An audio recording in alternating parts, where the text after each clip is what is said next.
retrouve aujourd'hui pour faire un tag. Non, on vous retrouve aujourd'hui pour faire une vidéo en bleu. C'est violet en fait. Mais Non, c'est bla bla bla bla bla bla bla. un tag. Je crois que ça fait un moment qu'on n'a pas fait de tag. Non, on en fait tellement parfois que... Mais en fait on fait plus souvent des challenges ou des trucs que des Oui, ça. tags vraiment dans l'essence même du tag de tu as une question, tu associes un livre à cette question. Il Voilà. est vrai. Là c'est un tag qui a été traduit à l'oral. Par nous. Non, justement j'y viens. Qui a été traduit à l'oral par Rêve ta vie en lecteur, qui l'a vu sur un compte anglophone et qui du coup l'a traduit dans sa vidéo. Sauf que nous on a vu la vidéo, enfin j'ai vu la vidéo mais il y a un moment. Et du coup j'ai juste fait une capture d'écran de sa barre d'infos. Sauf qu'elle a pas traduit dans la barre d'infos. Donc ça sera une traduction Oral de nous. orale de nous. Mais initialement c'est elle qui l'a repris. Voilà, j'ai aucune idée de quel compte anglophone l'a créé. Mais on s'en fiche. De toute façon, ils verront jamais la vidéo. Il y a peu de chance. Vous l'aurez vu dans le titre, vous l'aurez vu à la miniature, c'est un tag Disney. Et en gros, Disney. on part sur un film d'animation auquel on associe une question ou une thématique, auquel on associe un livre. Et on va commencer directement avec... Et la petite sirène. Son préféré. Dans les anciens. Un personnage qui est en dehors de son élément, donc comme un poisson hors de l'eau. Il y a de la cohérence. J'ai choisi de vous présenter Opération Pantalon de Kat Clark aux éditions Robert Laffont dans la collection Air Jeunesse. D'ailleurs, il y en a peu des Air Jeunesse. Genre, je sais pas vous en citer un autre. Bah, oui. J'en ai jamais vu de ma vie. Voilà. Tu apprends des choses parce que tu l'as déjà vu, donc techniquement parlant, t'en as déjà vu dans ta vie. Dans cette vidéo, j'ai essayé de prendre des livres que vous voyez rarement, Je me fais agresser, hein. mais que j'ai quand même beaucoup apprécié ou dont ça fait longtemps que je vous ai pas parlé. Sauf quand j'ai pas eu le choix. Il y en a 2-3, vous verrez, j'ai pas eu le choix.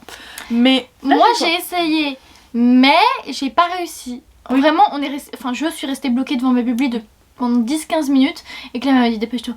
Au bout d'un moment, j'étais affalée dans son lit en mode j'en peux plus. Dépêche-toi, je veux filmer. Voilà, j'en ai marre. Donc, dans Opération Pantalon, on va suivre Liv qui est identifiée comme étant sur le papier une femme, sauf que il ne s'identifie que comme un homme. C'est un homme, point. Et le problème, c'est qu'il va débarquer dans un collège où l'uniforme est obligatoire, donc va devoir se trimballer en jupe.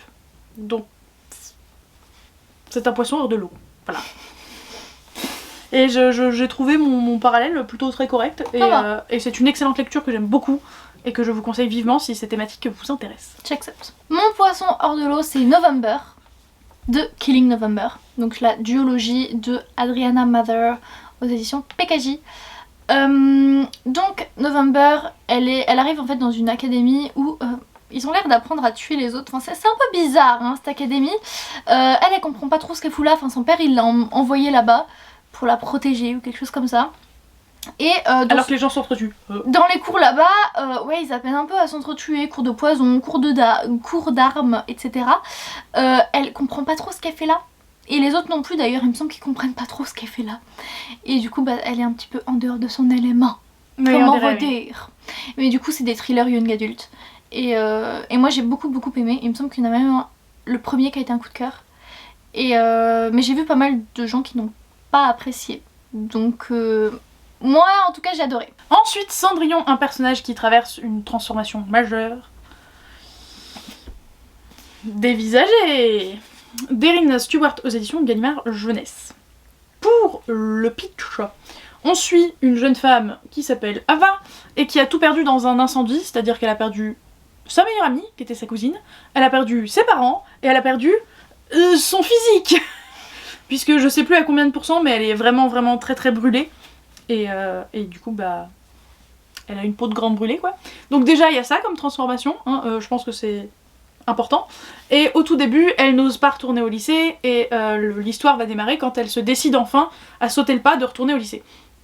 Et du coup, non seulement il y a effectivement cette métamorphose physique de grande brûlée, et en plus, il y a cette métamorphose de « je suis renfermée sur moi, l'accident me fait encore peur, etc. » Je pense qu'à ça, je suis vraiment traumatisée, j'arrive à m'épanouir et à me faire des amis et à prendre un peu plus d'espace, on va dire, au lycée. Voilà, et c'est vraiment une lecture que j'ai adorée, mais je ne vous la présente jamais. Ouais, c'est vrai, je savais pas que tu l'avais. Jamais. Je l'ai déjà vu, mais alors je savais pas que tu que l'avais. ça fait partie de mes lectures préférées en non-SFFF. Donc c'est dommage que vous ne la voyez jamais. Donc voilà, vous l'avez vu une fois. Moi je vais vous parler de November 9. En fait c'est Clémentine là qui vient de m'y faire penser avec son synopsis parce que ça y ressemble assez. Copieuse. Donc on suit Fallon. Parce que j'ai jamais aimé ce Je sais prénom. pas si on sait exactement ce qui lui est arrivé, mais pareil, elle traverse quelque chose. Je crois qu'on sait pas quoi exactement, mais ah si. Donc elle a eu un terrible incendie 2 ans auparavant, et donc elle a été brûlée également. C'est pour ça que j'y ai pensé. Et donc c'est une romance, donc c'est de Colleen Hoover aux éditions Hugo Roman, et on suit en fait les deux personnages tous les 9 novembre où ils décident de se rencontrer. Et on voit aussi pas mal Fallon, comment elle s'en sort avec en fait les conséquences de l'incendie qu'il y a eu sur elle, aussi sur sa famille, sur sa carrière, sur un peu tout ça. Parce que en fait elle était actrice. Et que après quand t'es brûlée... Tu peux toujours être actrice, mais on te file pas les mêmes rôles en général. Non. Blanche-Neige, un livre avec un groupe de personnages éclectiques. Et je sais pas ce que ça veut dire. Donc Clémentine fait la traduction. Non, non. Je t'ai fait choisir un livre en fonction de cette catégorie, je t'ai expliqué donc. Ça veut dire Des personnages, ils sont différents. Allez, on poursuit la liste des livres que je vous présente rarement alors que ça fait partie de mes livres préférés. Celui-là j'ai lu. Celui-là tu l'as lu, exactement. Nous, les filles de nulle part de Amy Reed aux éditions Albin Michel. C'est un contemporain féministe. Je crois que ça part du principe que il y a une nana qui a été agressée sexuellement et personne n'en a rien à cirer. Et du coup il y a une fille qui s'offusque et elle crée un groupe pour que les nanas un peu se révoltent contre. Exactement. Et il y a 3 points de vue, je crois. On suit 3 nanas principalement qui sont toutes les 3 dans ce groupe et qui sont extrêmement différentes les unes des autres, et c'est ça que j'ai trouvé génial. Parce que souvent, je trouve ça facile de distinguer une fille d'un garçon. Mais là, c'est vraiment 3 filles qui ont toutes les 3 des personnalités très différentes, très marquantes et très distinctes, tout simplement. Donc c'est un petit bijou de féminisme et de contemporain, et je vous le conseille très vivement, lui aussi. Moi, c'est un livre dont Clémentine vous parle souvent, mais moi, personnellement, je vous en parle pas très souvent. C'est Phobos, donc de Victor Dyssen aux éditions Robert Laffont. On parle quand même pas mal de Robert Laffont. Et donc... Quand est-ce que tu lis le tome 4 ? Donc, ce sont des personnages très différents. Donc, il y a 6 prétendantes et 6 prétendants qui font une télé-réalité où ils sont envoyés sur Mars. Et donc, évidemment, ils ont pris plein de personnalités assez différentes. Et je pense que c'est le livre où il y a autant de personnages qui sont aussi différents que j'ai dans ma bibli en tout cas. Donc ça illustrait parfaitement. Moi j'aime bien Phobos, Clémentine c'était des coups de cœur je crois. Mais moi j'aime bien, mais c'est vrai que je dois lire le dernier tome et je me suis toujours pas lancée dedans. Alors qu'on sait pas ce qu'elle attend. La Belle au bois dormant, un livre qui t'a fait t'endormir. Bon, j'ai choisi mon dernier livre de l'année 2019, 2020, je sais plus. Et alors vraiment j'étais en mode, je vais le finir cette année. Mais c'est dur putain. C'était terrible au point que j'avais fait un découpage par jour. Faut que je lise tant de pages aujourd'hui et que je me tienne tous les jours à lire tant de pages. Sachant qu'en plus, vous savez, avec les fêtes de fin d'année, on est en mode attends, je lirai pas ce jour-là et La tout. question c'est est-ce que t'as réussi ? Oui, j'ai réussi. Ouh, Gloire à moi, j'ai réussi. bien joué. Mais c'est un peu un livre sur l'ennui, c'est presque fait exprès en fait. Terrible ça. C'est pour ça que c'est un peu compliqué. Oui, il y a un peu de ça. Donc c'est Les Proies de Thomas Cullinan aux éditions Rivage Noir. Voilà. Et en gros, pour le pitch, déjà c'est historique. On commence pas bien. De mon point de vue, de mes préférences évidemment. Et en gros, c'est un mec qui va débarquer dans une pension pour femmes, je crois que c'est. Ouais, c'est un pensionnat de jeunes femmes. Et en gros, il va réussir à toutes se les mettre dans la poche. Et ça va être un petit peu le gros bazar parce que lui, il a pas forcément des bonnes intentions.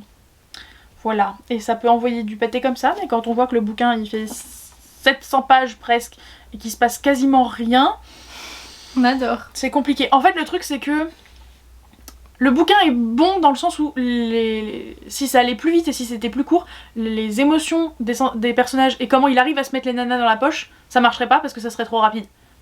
Mais du coup, il se passe quand même presque rien. Donc c'est crédible, mais c'est pas... Enfin, c'est pas ouf, quoi. Moi je vais vous parler de A Silent Voice de... donc les mangas c'est de Yoshitoki Oima et le roman est de Yoko Kurahashi aux éditions Lumen. Donc c'est l'histoire de Shoya qui en primaire C'était un petit con. il harcelait une élève Shoko qui était malentendante et donc en fait il se retrouve quelques temps plus tard à se retrouver lui-même être harcelé. Et en fait il la retrouve quand il arrive au lycée et il décide de s'excuser. Et donc il y a un petit peu une quête qui part de là, on va dire. C'est pas trop tôt. Mais honnêtement je suis beaucoup ennuyée. Enfin ça a vraiment pas été une très bonne lecture. Je pense qu'aussi... en fait, je me suis ennuyée, ça m'a gênée, j'ai pas trouvé ça bien, j'ai pas accroché au personnage. Donc forcément, pendant tout le bouquin, je suis en mode waouh, j'ai vraiment envie de le finir. C'est long. Donc voilà, je vous en ai fait un update il y a vraiment pas longtemps, donc qu'on vous met en haut. Mais si vous avez envie de voir mon avis plus détaillé, mais vraiment pas bonne lecture, donc forcément j'étais en mode... Par contre, entre mes cheveux, le livre et ton pull, là, on est bien. Hein. Sur des nuances de bleu, on est bien. Hein. Vraiment mes cheveux, par contre. Le Roi Lion, un personnage qui a eu un élément traumatisant dans son enfance. Je me demande pourquoi cette thématique a été choisie avec le Roi Lion, franchement. Je pense que son enfance, en règle générale, est traumatique. Donc je vous pesante. Je vous présente. Bande de paysans, je vous pesante. Rouge de Pascaline Nolo aux éditions Gulfstream dans la collection Électrogène. On va suivre une réécriture un peu lointaine du Petit Chaperon Rouge, puisqu'on va suivre Rouge, qui s'appelle pas vraiment Rouge, mais enfin... Si, je crois que d'ailleurs, à la naissance, son père l'a appelée Rouge parce qu'elle avait une tache de vin sur la gueule. Merci, papa. Et bah, elle est détestée de tout son village, on va commencer par ça. Genre, tout son village la déteste, lui fait subir des crasses. Elle subit des trucs physiques pas ouf. Sachant qu'elle a 17 ans, du coup c'est forcément pendant son enfance parce qu'elle est pas adulte, enfin elle est ado mais on va dire que ça compte dedans. Bref, elle a une vie de merde et en gros, en plus dans le village, toutes les nanas, dès qu'elles ont leurs règles pour la première fois, elles doivent aller dans la maison de la sorcière. Et bizarrement, elles n'en reviennent jamais. Fait un peu penser à l'année de grâce quand même. Hein. Oui, un peu, il y a un peu de ça. Mais du coup, bah, il l'appelle Mère Grand la sorcière. C'est bon, vous l'avez. Rouge, qui va voir Mère Grand. Mais la réécriture est beaucoup plus lointaine que les réécritures qu'on peut voir de nos jours. Mais c'est très sympa, c'est très féministe, c'est très engagé. C'est horrible à lire. Ça a l'air affreux, ouais. Oui, c'est horrible à lire, donc accrochez-vous si vous voulez. Mais c'est très bon, puisque c'était celui que j'avais voté comme étant mon gagnant au Plib l'année dernière. Et moi je vais vous parler du tome 3 de The Element de Brittany Sitchiri, donc c'est The Silent Waters. Oui. J'ai appris grâce à Livradix que c'était pas la saga The Element, c'est la saga Element, tout court. Ah, bah nous c'est The Elements. Ah bah sur Livradix il y a Element. Et ben je pense qu'ils se sont trompés, ou enfin voilà, il est écrit The Elements. Donc chez Hugo Roman. Et donc là on suit une personne, enfin Maggie une nana. Non, je crois pas. Madeleine. Ah oui, Maggie, bien joué. Oh, j'ai retenu. Tu l'as lu il y a beaucoup moins longtemps que moi. Genre, mais je m'en fiche, j'ai retenu, c'est pas par rapport à toi, genre je suis fière de moi, j'ai retenu. Moi c'est genre il y a 4 ans. Oui, mais moi j'ai retenu. Mais donc Maggie, elle a un événement traumatisant qui arrive dans le début du bouquin. Oh goddammit, oui. Pendant son enfance, et en fait elle en est tellement choquée qu'elle arrête de parler. Alors qu'elle était comme moi avant. Et donc elle ne parle plus du tout. Et je m'en souviens encore, ça m'a quand même assez choquée alors que je l'ai lu il y a 4 ans environ. Et ouais, c'est vraiment un événement traumatisant, voilà. Donc ça m'y fait parfaitement penser. Et donc c'est une romance entre... lui c'est peut-être le meilleur ami de son frère, non? C'est ça. Et elle qui... s'est traumatisée des hommes, de la vie en général, je crois. Et pas des hommes, je crois pas, parce que elle a une relation de fifou malade avec son père qui est trop mignonne. Mais du coup, ils étaient assez proches et je crois que ça les a éloignés. Et ils se retrouvent des années plus tard, il me semble. Mais elle voulait absolument se marier avec. Oui, elle était amoureuse de lui. Elle était folle amoureuse de lui et genre en gros elle arrêtait pas de le harceler en mode on se marie. Mais j'avoue j'ai grave envie de me le relire là. Et franchement rien d'en parler, je suis en mode... Ouais, il fait très envie. Donc c'est un gros coup de cœur. Beauty and the Beast. Désolée, attends, je suis désolée. La belle et la belle. On fait un tag Disney, y a pas... Enfin c'est pas possible qu'il n'y ait pas un moment où je chante. Je peux pas me retenir. A Beast of a Book. Un monstre de livre. Un bête de livre. Ouais voilà, c'est un peu ce que j'avais envie de dire mais je voulais le dire de manière un peu plus classe. Non. Mais... Un bête de livre. Wesh. Qui t'a intimidé mais dont au final tu as trouvé l'histoire belle. Alors ça colle à la moitié, c'est-à-dire que c'est bel et bien un gros livre, assez gros, qui m'a intimidée, oui. Et j'ai adoré l'histoire mais je l'ai pas trouvée belle. Enfin, vous voyez ce que je veux dire? Genre c'était bien mais c'est pas beau particulièrement. La preuve c'est pas beau. On en a fait une vidéo là-dessus, on vous la met là-haut si vous voulez, sur les livres moches mais qui sont beaux. Donc La Horde du Contrevent d'Alain Damasio aux éditions Folio SF, qui est un bijou de SF fantasy, ça pourrait être l'un ou l'autre en vrai, je sais pas. de SF, peut-être plus. Non, je ne sais toujours pas. Et c'est un beau bébé qui fait 700 pages. Ouais, c'est ça, 700 pages. Et qui est une merveille. C'est-à-dire qu'on va suivre la Horde du Contrevent qui tente de trouver l'origine du vent qu'il y a dans le monde tout le temps, partout. Enfin, il y a du vent tout le temps, enfin voilà, vent H24. Ils essayent de comprendre d'où ça vient et du coup on les suit dans leur quête, dans leur épopée qui est juste extraordinaire. Ça se voit que tu es passionnée. Oui, et ben je suis contente que ça se transmette. Mais en gros, ce qui faisait peur, c'est que je l'ai lu suite aux recommandations de Link the Sun, qui fait des coins lecture mensuellement, et qui en gros avait bien dit si vous n'êtes pas habitué du genre, si vous n'êtes pas habitué de la littérature adulte, et si vous n'aimez pas qu'on vous largue sur le bord de la route, bah lisez pas ce bouquin. Et du coup j'étais comme ça, parce que mine de rien, de la SFFF adulte, je n'en lis pas tant que ça.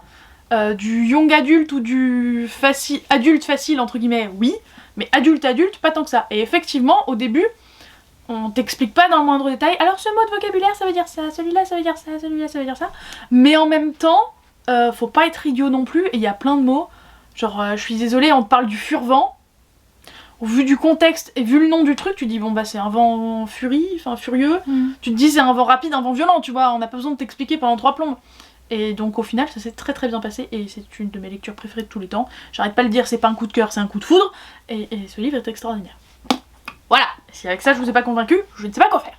Par contre ça emmerde Laurine. Moi je vais vous parler pareil d'un gros coup de cœur que j'ai eu dernièrement et qui est certainement aussi une de mes meilleures lectures de tous les temps je pense, mais j'attends la suite quand même. Une grosse pavasse, Le sang et la cendre. Je tiens à préciser que tu savais déjà qu'il était beau de base par contre. Oui. Genre... Voilà, il est trop beau. Voilà quoi. Donc de Jennifer L. Armentrout aux éditions de Saxus. Il est absolument sublime. Donc on suit l'histoire de Poppy qui est l'élu, voilà. On n'a pas le droit de la voir, elle a un voile, elle est protégée, etc. Comme ça. Parce qu'elle va être offerte aux dieux, quelque chose comme ça. Elle a une vie toute tracée devant elle, qui est un petit peu remise en question quand elle commence à en avoir marre. Et puis elle décide de... Enfin elle décide... Non, elle rencontre Hawk dans une sorte d'auberge. Clémentine, tu peux... Je fais le voile. Oui, mais c'est bien, mais il est blanc le voile. Ah, elle doit être habillée en blanc. Ah. Et donc elle rencontre Hawk. En fait elle est déguisée avec les vêtements d'une de ses servantes, elle s'est échappée parce qu'elle en a marre, elle veut juste vivre et il la prend pour sa maîtresse et donc... Ah non c'est pas l'élu, enfin si je crois que c'est aussi l'élu mais c'est la pucelle. C'est tellement horrible comme terme. Voilà la pucelle, donc elle doit être pucelle, donc disons quand il la prend pour sa maîtresse. Enfin voilà, et c'est délicat. Elle craque sur lui depuis déjà un petit moment, donc bon. C'est doublement délicat. Voilà, je vous laisse là-dessus. Et gros coup de cœur, il est incroyable. Aladdin, un personnage qui a son vœu exaucé pour le meilleur ou pour le pire. Oui. Moi je vous présente La princesse au visage de nuit de David Brie aux éditions de l'Homme Sombre. Tu me parles beaucoup de bouquins qui sont retrouvés au Plip quand même. Oui, dans ce tag, en l'occurrence, oui. Pas forcément en règle générale, mais oui, aujourd'hui dans ce tag, oui. Je parle de là. On va suivre un héros, Hugo, je crois. Oui, c'est ça. C'est rare de voir des mecs qui s'appellent Hugo, je trouve, dans les romans. J'en croise jamais. Je suis tentée de dire, tu lis beaucoup plus de lectures anglophones et des Hugo en anglophone. Chez Hugo Roman, je pense que j'ai presque autant d'anglophones. Chez Hugo Roman. Je pense que j'ai presque autant d'anglophones que de francophones. Donc... Ah bah écoute, je ne sais pas. Mais bref. Donc là c'est de la francophonie, donc Hugo. Et Hugo, en gros va devoir retourner dans son village natal parce que ses parents sont décédés de manière mystérieuse et on l'accuse peut-être un petit peu. Enfin, voilà. Il est suspect en tout cas. Et le truc c'est que il a déjà trempé dans un truc très bizarre puisque quand il était enfant, avec son et sa meilleure amie, ils sont allés rencontrer la princesse au visage de nuit, qui était donc une sorte de légende, sauf que ils vont disparaître une nuit comme ça et le seul à en revenir c'est Hugo. Et ses deux meilleurs potes à lui ne vont jamais réapparaître et on sait pas ce qu'ils sont devenus. Donc on se demande si son souhait... Enfin, en gros son souhait de rencontrer la princesse au visage de nuit a effectivement été exaucé. Après, pour le pire, j'aurais tendance à dire, puisque ses deux meilleurs potes ont disparu quand même, et sont probablement morts, même si, évidemment, on n'en a aucune certitude. Après, de là à savoir si la princesse au visage de nuit, c'est un événement magique, c'est une vraie personne, c'est juste quelqu'un qui kidnappe des enfants, on ne sait pas. Mais il a vu la princesse au visage de nuit. J'ai beaucoup aimé ce livre, il était mon top 3 je crois, de des finalistes du PLIB l'année dernière. Donc je vous le conseille vivement si mon pitch vous a fait envie. Moi, je vais vous parler d'un livre où c'est pour le meilleur. Et donc il s'agit de La Chronique des Bridgerton de Julia Quinn aux éditions J'ai lu. J'ai galéré à trouver un roman qui rentrait là-dedans. Et donc en fait j'ai pensé tout simplement à chaque fois les héros, bon pour la plupart, pas tous, mais là pour Daphné ça marche, veut être mariée, tout simplement. Tu parles d'un souhait. Bah en même temps c'est dans les années 1800 et des brouettes, 1814 là. Mais du coup on suit la famille Bridgerton qui ont su en fait leur romance à chaque fois, et donc ça se passe dans les années 1800. Et donc à cette époque là ils veulent surtout se marier, surtout les femmes, hein, elles sont un petit peu là pour ça. Les hommes un peu moins, mais par exemple dans le dernier avec les prénoms, Grégory, lui ce qu'il veut c'est le grand amour, et donc voilà. Mais donc à chaque fois ils arrivent à avoir ce qu'ils veulent, donc pour le meilleur, leur souhait est exaucé, ils trouvent chaussures à leurs pieds en termes de mariage. Chaussures à leurs pieds Cendrillon. Voilà, donc c'est de la new romance historique. Mulan, un personnage qui se fait passer pour quelqu'un d'autre. Ah oui, c'est vrai que ça ressemble à Mulan. Je suis allée à l'évidence. J'ai pris Princesse Incognito. Je sais pas pourquoi, Clémentine, vraiment je sais pas pourquoi. Mais j'ai cru que t'allais dire je suis allée à l'église. et vraiment, je sais pas pourquoi. Non, vraiment, je vais pas ça dans ne les te églises. ressemble pas. Même pour les visiter, je vais pas dans les églises en général.